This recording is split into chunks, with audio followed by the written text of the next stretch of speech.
Isang ministro ng Iglesia ni Cristo mula Davao ang nagbitiw na rin sa pwesto.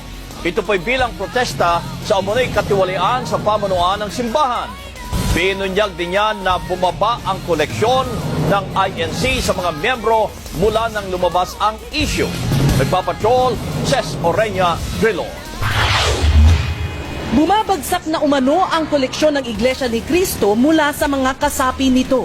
Ito'y matapos lumabas sa media ang pagsisiwalat ng umano'y katiwalian sa iglesia at pagsusumamo ni Ka-Angel na sila'y tulungan matapos ang pagdugot umano sa may 10 ministro. Si Ka-Angel ang nakababatang kapatid ng Executive Minister na si Eduardo Manalo.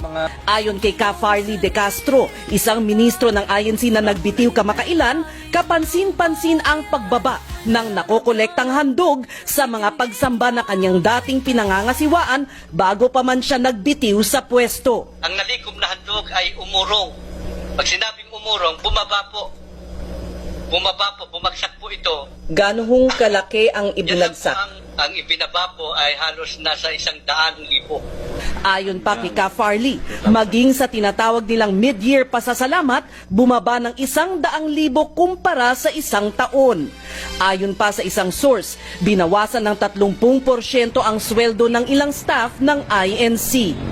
Nitong Martes, nagbitiw sa tungkulin bilang ministro si Ka Farley. Katwiran ni Ka Farley, hindi na niya kayang tiisin ang pananahimik sa gitna umano ng katiwaliang nangyayari. Sinisisi niya ang asawa ni Ka Eduardo Manalo na nasa likod umano ng katiwalian at kasinungalingan. Ugat na dahilan. Ang kapatid na Bibilin Ventura Manalo. Totoo lahat ng sinasabi kong ito. Sumpain ako ng Diyos. Sumpain ako ng Diyos. Kung ito'y kasinungalingan. Iba naman ang pananaw ng matagal ng kritiko ng Iglesia ni Cristo na si Erdy Evangelista na may sariling website kung saan niya inilalathala ang mga kritisismo sa INC. Si Evangelista ay dating miyembro ng Iglesia. Yung aral ng Iglesia mismo, pakikita ko sa inyo, hindi totoo lahat. Yung ginagamit nila tungkol sa mga abuluyan, hindi nila tinutuloy ang basa. Halimbawa, tulad dyan, nakalagay, magbigay ang bawat isa, ganun-ganun. Pero kung kanina mo ibibigay, yung kasunod na talata, hindi nila babasahin yun. Ibibigay sa mga hirap hindi sa kapilya. Yun lang 10% na sinasabi natin. Itiniwalag na ng INC kahapon si Ka Farley. Nangangamba ngayon siya dahil ayon sa kanya, nanganganib ang kanyang buhay. Nakapatay ang cellphone ng spokesman ng INC na si Edwin Zabala at hindi makunan ng kanilang panig.